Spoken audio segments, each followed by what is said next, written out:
गणेश और कार्तिकेय मकरंद पहुंच चुके होंगे।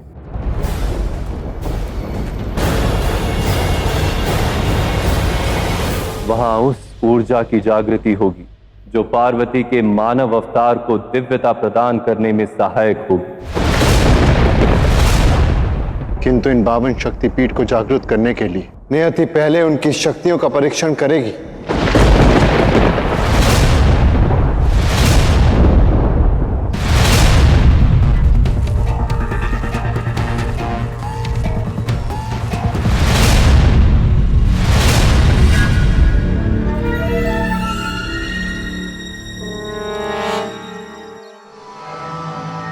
क्या हुआ गणेश?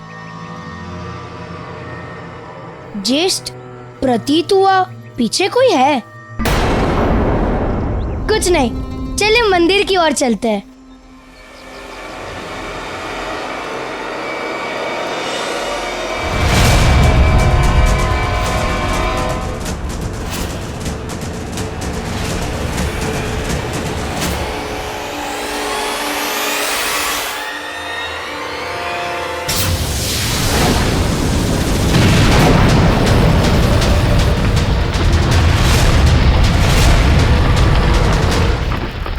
ज्येष्ठ, आपका पूर्वाभास कभी अनुचित नहीं हुआ। और ना ही तुम्हारा अनुज, किंतु हम दोनों को भी अनुभूति हुई है कि हम यहाँ अकेले नहीं। हमें बिना विलंब किए मंदिर तक पहुंचना होगा।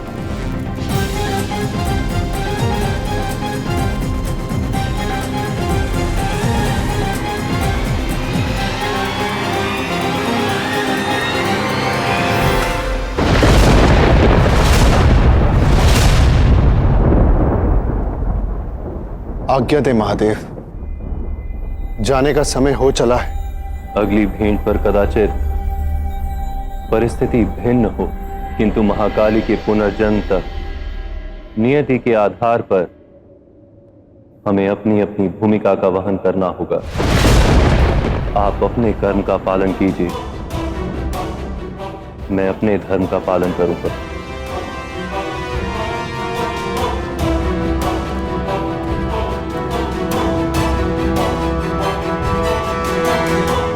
प्रभु, जब आप अपनी साधना में लीन थे तब देवराज इंद्र कई बार आपसे भेंट के लिए आए, कदाचित इस आशा में कि बाणासुर के आतंक को रोकने का कोई हल निकल आए। बाणासुर का आतंक पल प्रतिपल बढ़ता ही जा रहा है। क्या उसके आतंक का कोई अंत नहीं? बाणासुर को पश्चाताप का एक अवसर अवश्य मिलना चाहिए। यदि फिर भी वो महाकाली के दूत की सीख को प्राप्त करने में सक्षम नहीं रहा तो उसका विनाश अवश्य होगा।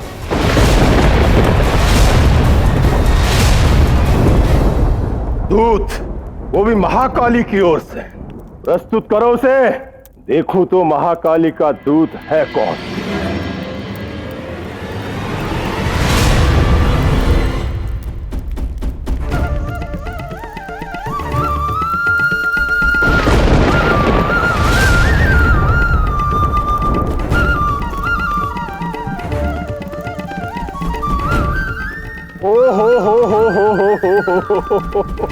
साक्षात द्वारकाधीश, वो भी महाकाली के दूत बनकर। यदि हमें पहले ज्ञात होता तो आपको यहां तक आने का कष्ट नहीं करने देते। यदि आपके यहां आने का प्रयोजन मुझे चेतावनी देना है तो आप अपना समय व्यर्थ करेंगे।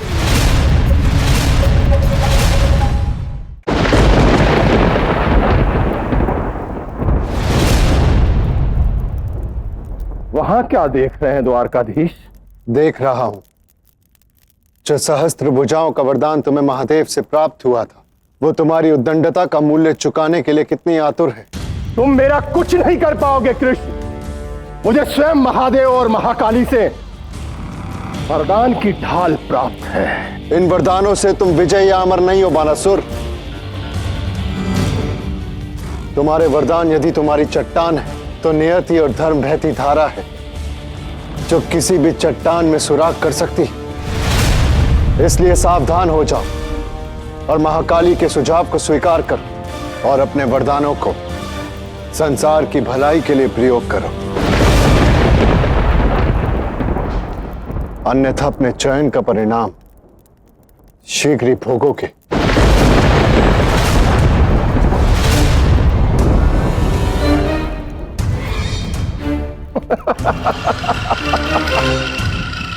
मुझे चेतावनी देने आया है गोकुल का ग्वाला। ये नहीं जानता कि मेरा अंत एक कुमारी कन्या के हाथों ही संभव है, और जिसके लिए देवी पार्वती को पुनर्जन्म लेना होगा, जो अब तक संभव नहीं हो पाया है। त्रिलोकाधिपति बानासुर जानता है कृष्ण, गणेश और कार्तिकेय देवी पार्वती के पुनर्जन्म की सहायता करने निकले हैं, और वो स्वयं नहीं जानते कि उनकी सहायता कौन करेगा।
तो बानासुर ने हमें रोकने के लिए तुम दोनों को भेजा है? मार्ग से हट जाओ, फिर ऐसा मत कहना कि गणेश ने हमें सावधान नहीं किया।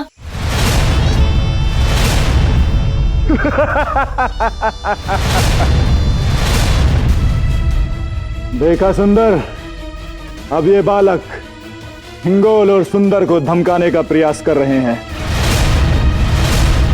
ये बालक अवश्य ही इस घने वन में अपना मार्ग भटक गए, भयभीत होकर कुछ भी कह रहे। चलो इन्हें इनके घर के मार्ग तक पहुंचा देते हैं।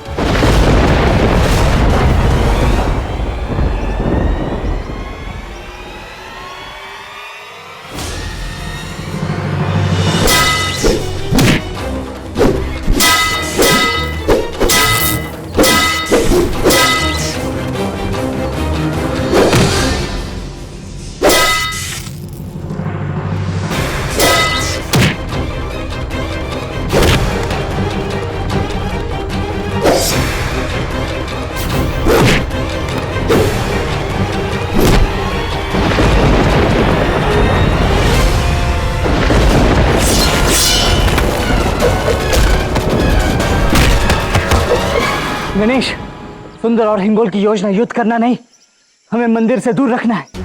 हमें बचना होगा। मैं यहाँ रुककर इन्हें रोकने का प्रयास करता हूँ। तुम जाकर शक्तिपीठ को पुनर्जागृत करो। जाओ।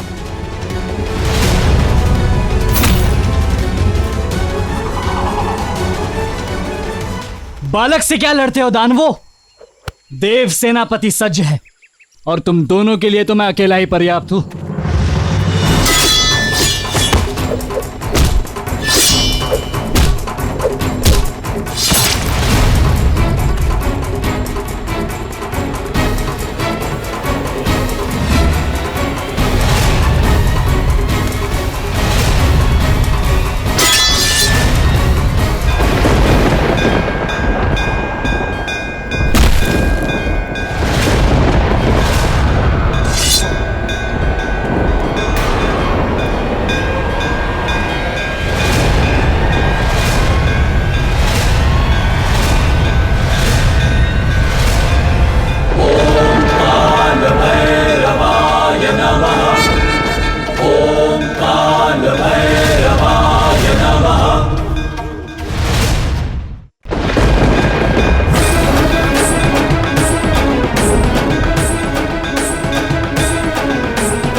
प्रभु। कौन हो तुम? भीमलोचन भैरव।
स्वयं को सुंदर कहते हो।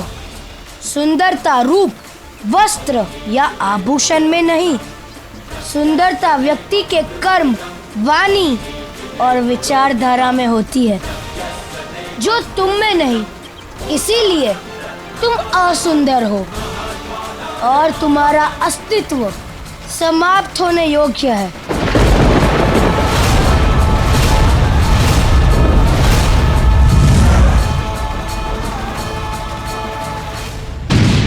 सुंदर!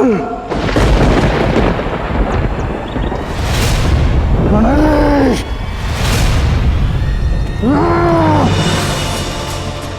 गणेश, मैं और भीमलोचन भैरव या हिंगोल को रोकने का प्रयास करते। तुम समय व्यर्थ मत करो, जाओ जाकर शक्तिपीठ को जागृत करो, जाओ। नहीं ज्येष्ठ, शक्तिपीठ प्रार्थना से जागृत नहीं होगी। हमें कुछ और सोचना होगा। तुम्हारे कहने का तात्पर्य क्या है? वो आपको अभी पता चल जाएगा।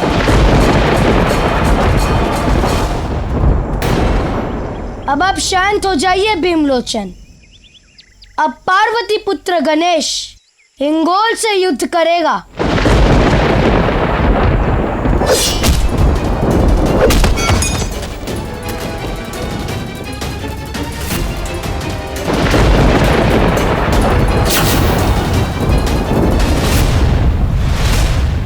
गणेश करना क्या चाहता है? गणेश हिंगोल से युद्ध करते हुए उसे मंदिर के भीतर ले जा रहा है। बस इतनी ही शक्ति थी बालक, अंध गए ना मेरे पास में।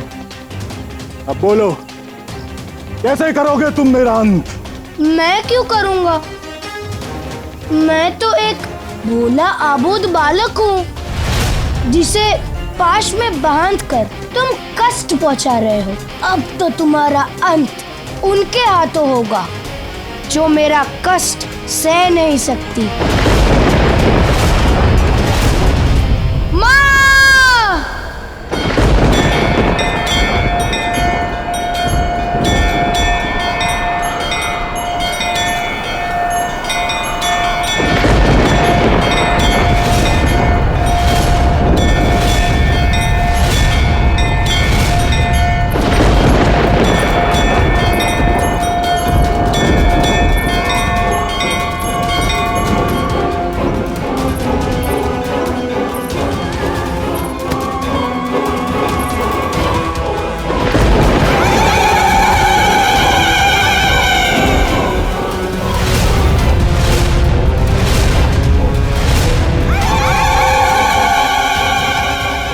सती की शक्ति का एक स्वरूप जो अपने पुत्र की पुकार को कभी अनसुना नहीं कर सकती।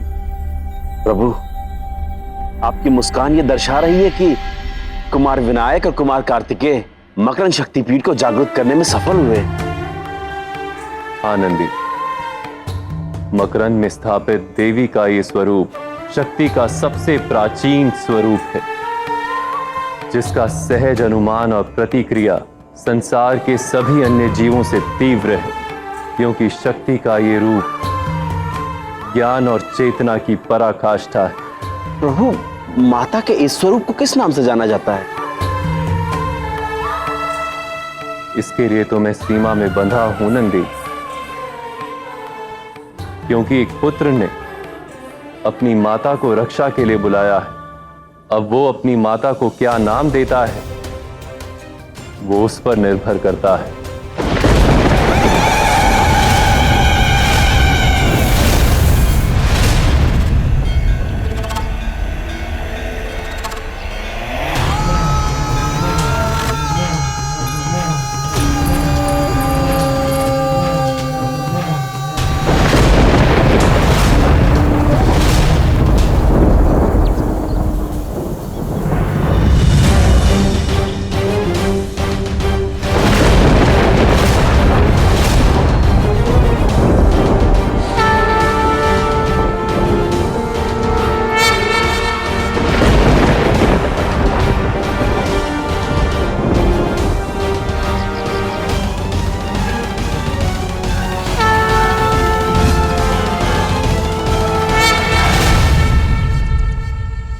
कौन है ये जिसने मेरे पास को एक ही क्षण में भंग कर दिया है?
आपके इस रूप का दर्शन प्राप्त करके मैं और ज्येष्ठ धन्य हो गए माँ।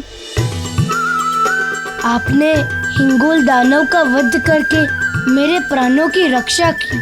आज से संसार आपको हिंगलाज माता के नाम से जानेगा। माता, देवी सती का कौन सा भाग इस शक्तिपीठ में उपस्थित है? देवी सती का कपाल, सती का ब्रह्मरंध्र यहाँ उपस्थित है। ब्रह्मरंध्र? हाँ, ब्रह्मरंध्र जो व्यक्ति की चेतना को नियंत्रित करता है।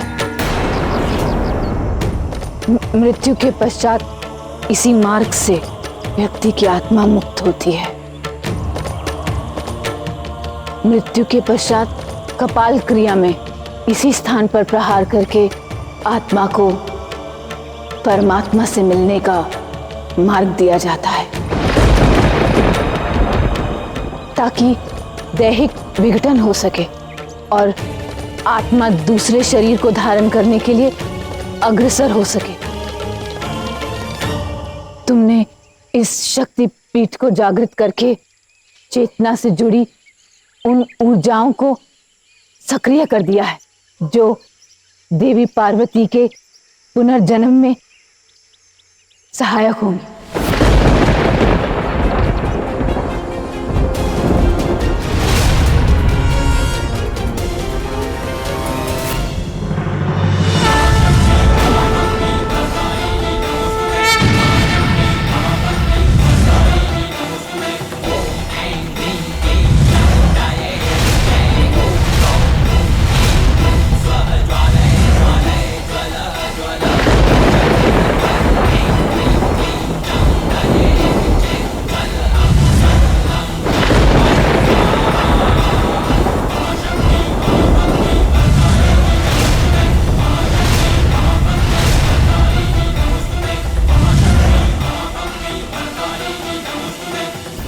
अब ये ऊर्जा भारत के दक्षिण दिशा की ओर अग्रसर होगी, जहां देवी पार्वती शीघ्र ही मानव रूप में जन्म लेगी।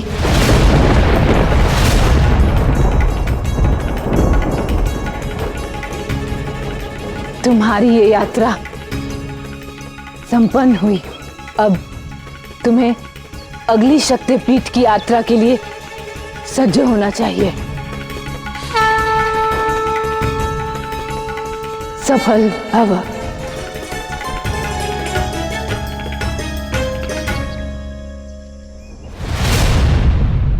ये आप क्या कह रहे हैं प्रभु? आप क्यों श्री कृष्ण के मध्य युद्ध? हाँ नंदी, कृष्ण सृष्टि के संचालक नारायण का अवतार, जिन्हें संसार का भार भी उठाना पड़ता है।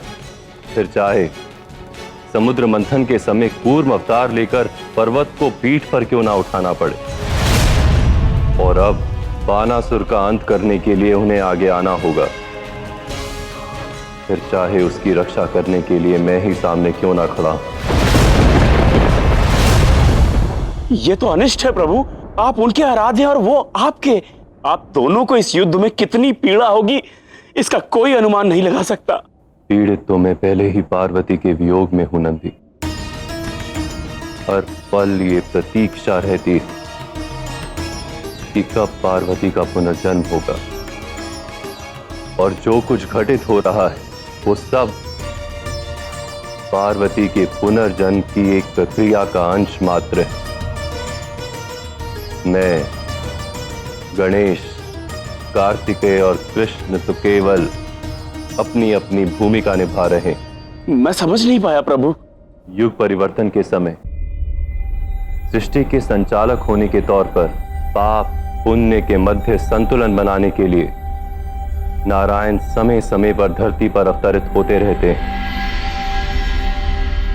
कृष्ण अवतार का एक प्रयोजन बानासुर को रोकना भी। बानासुर के विरुद्ध जिस युद्ध पथ पर कृष्ण अग्रसर है, वो इस संसार से नकारात्मकता को दूर करने की एक प्रक्रिया है, जिसके पश्चात पार्वती का पुनर्जन्म होगा। तो अब आगे क्या प्रभु? बानासुर ने महाकाली के दूत कृष्ण की चेतावनी को अनसुना किया। अब उसे महाकाली के क्रोध का सामना करना होगा।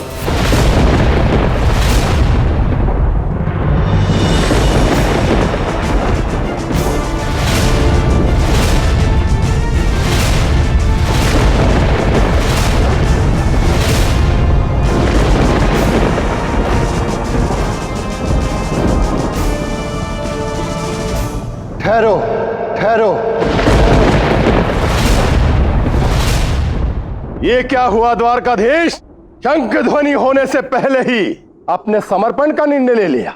यदि समर्पण शब्द का अर्थ तुम पूर्णता समझ पाते तो इस युद्ध की स्थिति जन्म ही ना लेती बानासुर।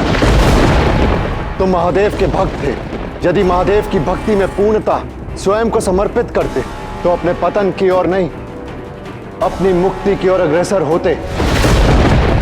महाकाली ने तुम्हें अपने जीवन की सबसे प्रफुल्लित और महत्वपूर्ण घटना आनंद तांडव में संगीत वादन करने का अवसर प्रदान किया, किंतु तुमने ना ही उनका आभार माना, अपितु देवी पार्वती की शिष्टता और भक्ति का अनुचित लाभ उठाकर उन्हीं के द्वारा दिए वरदान का दुरुपयोग किया।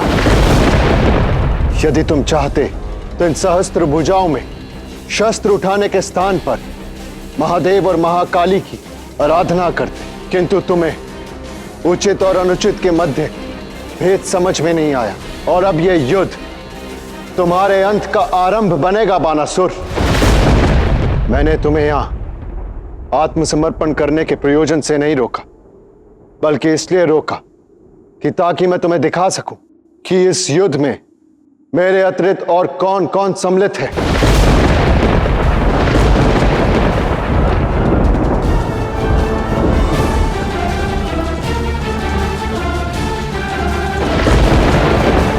और तुम्हारे उस पतन के साक्षी हम सब बनेंगे बानासुर।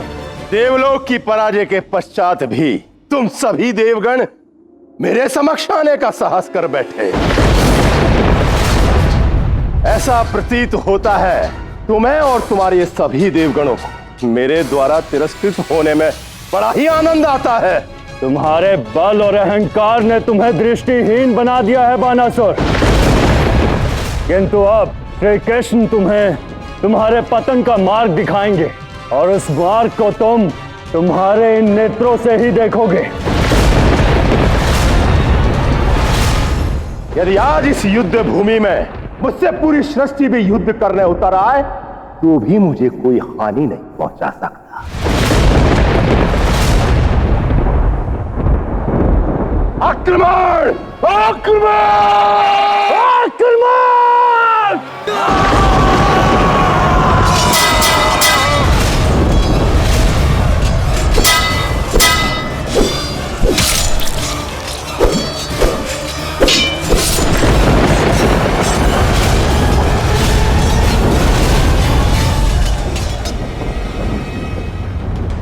पिछली बार जब तुमसे भेंट हुई थी तो तुम कैलाश के अतिथि थे, किंतु इस बार मैं तुम्हें छोड़ूंगा नहीं बाणासुर।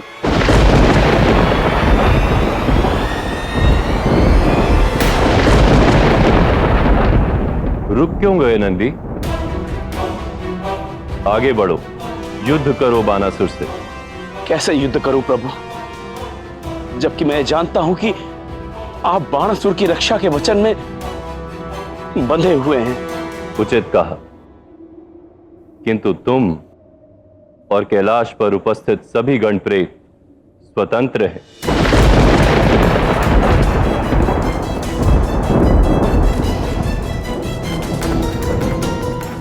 किंतु प्रभु मैं आपका भक्त हूं और मेरी निष्ठा मुझे इस बात की अनुमति प्रदान नहीं करती। इस युद्ध में भाग लेना अपनी निष्ठा के साथ छल करना होगा प्रभु, जो कि अनुचित है।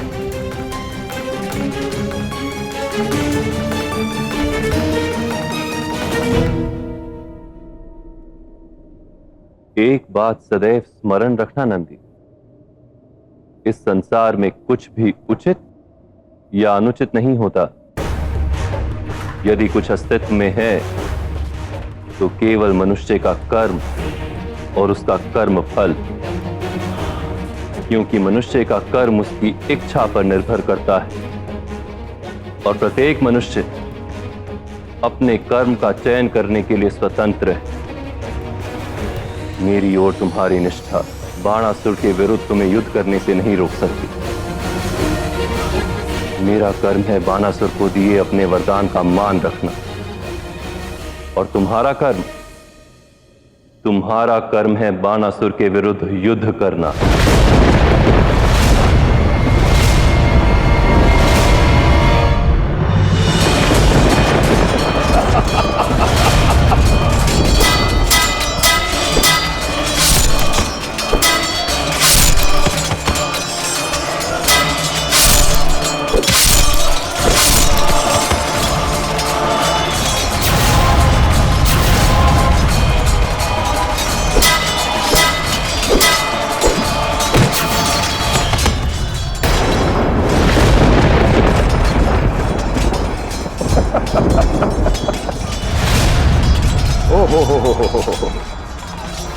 तुम पर दया आ रही है इंद्रदेव।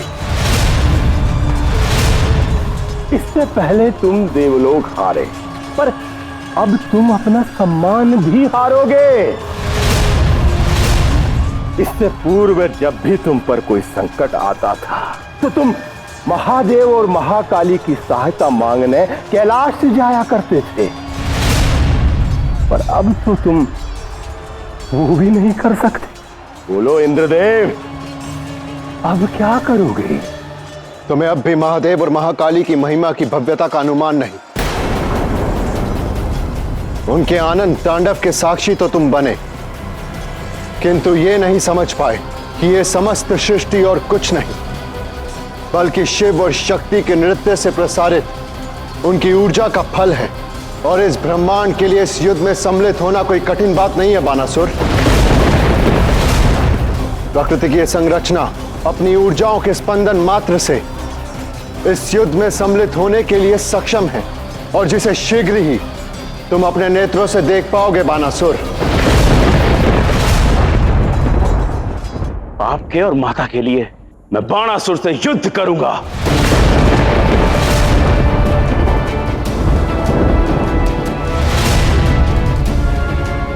मेरा अस्तित्व आपसे ही है, किंतु आज आपने मुझे स्मरण करवा दिया कि व्यक्ति का कर्म और उसका कर्म पथ ही उसके जीवन को निर्धारित करते हैं। इसीलिए आज तक जो भी पीड़ा आपको और माता को बाणासुर के द्वारा उठानी पड़ी, उसके लिए मैं ये निश्चय लेता हूं कि मैं महादेव भक्त नंदी अपनी आखिरी श्वास तक बाणासुर से युद्ध करूंगा।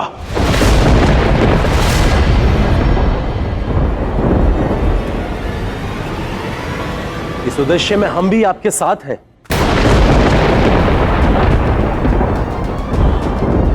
प्रभु, यदि कुमार कार्तिकेय होते तो देवराज इंद्र और उनकी सेना को उनके सेनापति का मार्गदर्शन और समर्थन प्राप्त होता। उचित कहा, किंतु इस समय कार्तिकेय और गणेश इस युद्ध का सबसे बड़ा मोर्चा संभाले हुए हैं। इन 52 शक्ति पीठों की यात्रा में उन्हें शीघ्र ही अगले शक्ति पीठ का ज्ञान प्राप्त होगा।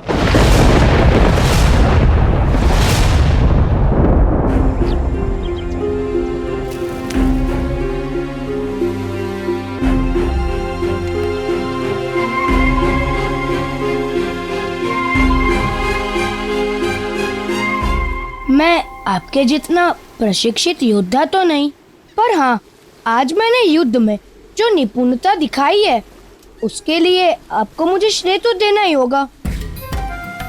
और हाँ, आज मैंने आपको दैत्य सुंदर के प्रभाव से भी बचाया। अपितु मेरे देह पर भी आपके जितना प्रहार नहीं। इसमें कैसी आश्चर्य की बात है? युद्ध में जो अधिक उग्र होकर लड़ता है, घाव तो उसी के देह पर अधिक होंगे ना। पर ये भी तो हो सकता है ना कि मेरा आत्मरक्षण अधिक निपुण हो। अच्छा, कब? जब भीमलोचन भैरव तुम्हारी सहायता के लिए आए थे तब, या फिर उससे पूर्व जब हिंगोल ने तुम्हारे ऊपर प्रहार किया था? अब आप मेरा उपहास कर रहे हो ज्येष्ठ। बिल्कुल नहीं गणेश, ये घाव एक सीख है गणेश, अगले युद्ध में अपनी रक्षात्मक शैली को सुचारू बनाने की। जानते हो गणेश, मेरे प्रशिक्षण के समय प्रत्येक पाठ के अंत में माता सदैव मुझे यही सीख देती थी। मैं तुम्हें उस सोच, उस आक्रोश को अस्त्र बनाने का प्रशिक्षण दूं जिससे तुम दुष्टों का समूल विध्वंस कर सको। और इन गांवों पर लेप भी माँ ही लगाती थी ना?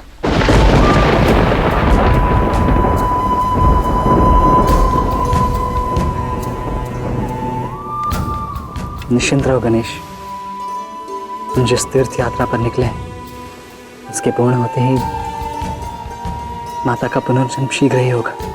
मैंने तो सोचा था कि हिंगलाज माँ और ब्रह्मरंध्रा के आवाहन के पश्चात माँ का पुनर्जन्म हो जाएगा, किंतु नहीं हुआ।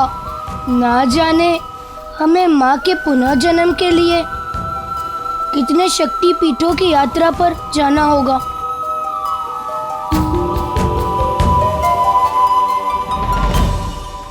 धैर्य रखो गणेश, मन छोटा मत करो।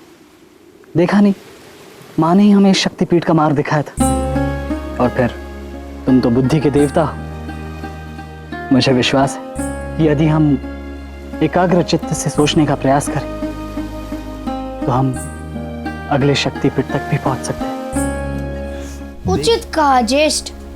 पिताश्री ने कहा था कि सभी शक्तिपीठों की ऊर्जा का आवाहन माँ को उनकी दिव्यता और सामर्थ्य के चरम पर ले जाएगा, जहाँ पहुंचकर उन्हें अपने अस्तित्व और साक्षात महाकाली बनने का आभास होगा।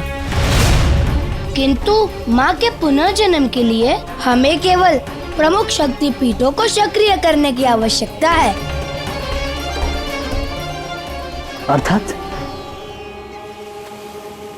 अर्थात ये ज्येष्ठ कि माँ ने सर्वप्रथम हमें ब्रह्मरंध्रा की शक्तिपीठ का मार्ग दर्शाया, जिसके पीछे एक मुख्य कारण है, और वो ये कि ये शक्तिपीठ चेतना या शीश से संबंधित है।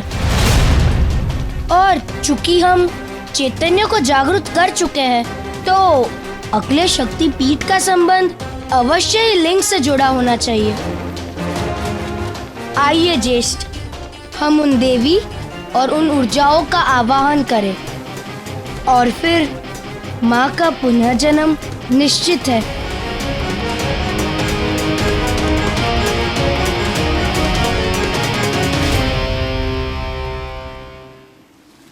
समझ गया गणेश।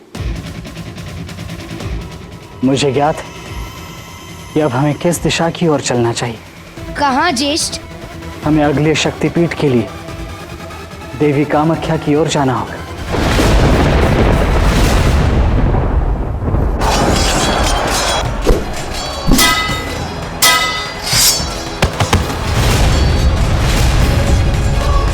असुरराज, ये युद्ध अगर इसी तरह चलता रहा तो हमारी पूरी सेना सूर्यास्त से पहले समाप्त हो जाएगी। आपका युद्ध में प्रवेश आवश्यक है।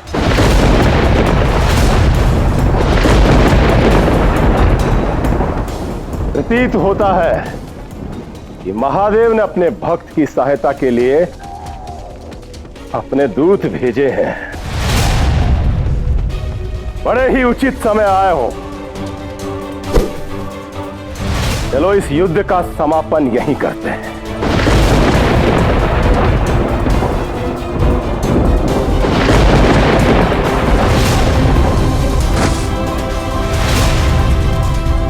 हम यहां तुम्हारे सहायक बनकर नहीं आए हैं बाणासुर, हम श्री कृष्ण के सहायक बनकर आए हैं। असंभव! मुझे महादेव से वरदान प्राप्त है कि जब जब मेरे जीवन में उनकी आवश्यकता होगी, वो मेरी सहायता के लिए अवश्य प्रकट होंगे। और तुम सब उनके सेवक हो, और इसी नाते तुम सबको मेरा सहायक होना चाहिए। तुम अब तक महादेव को समझ नहीं पाए बाणासुर। वो तुम्हारी रक्षा के वचन में बंधे हुए अवश्य हैं, परंतु उन्होंने हमें हमारे कर्म पथ के चयन की स्वतंत्रता दी है, और यही हमारा निर्णय है। तुम्हारे पापों के अंत के लिए, सत्य के लिए युद्ध करना। आक्रमण!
हे प्रभु, अब बाणासुर अपने वरदान का आह्वान करने वाला है।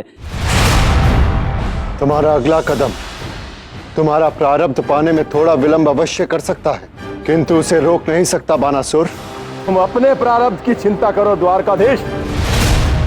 मैं बानासुर इस युद्ध में अजय हूं, अमर हूं, किंतु तुम मृत्यु के अत्यंत निकट हो। महादेव, आपने मुझे वरदान प्रदान किया था कि जब जब मेरे जीवन में संकट के मेघ गहराएंगे तब आप मेरी रक्षा के लिए प्रकट होंगे। मैं बानासुर आपका आह्वान करता हूं। महादेव, अपने भक्त की रक्षा कीजिए।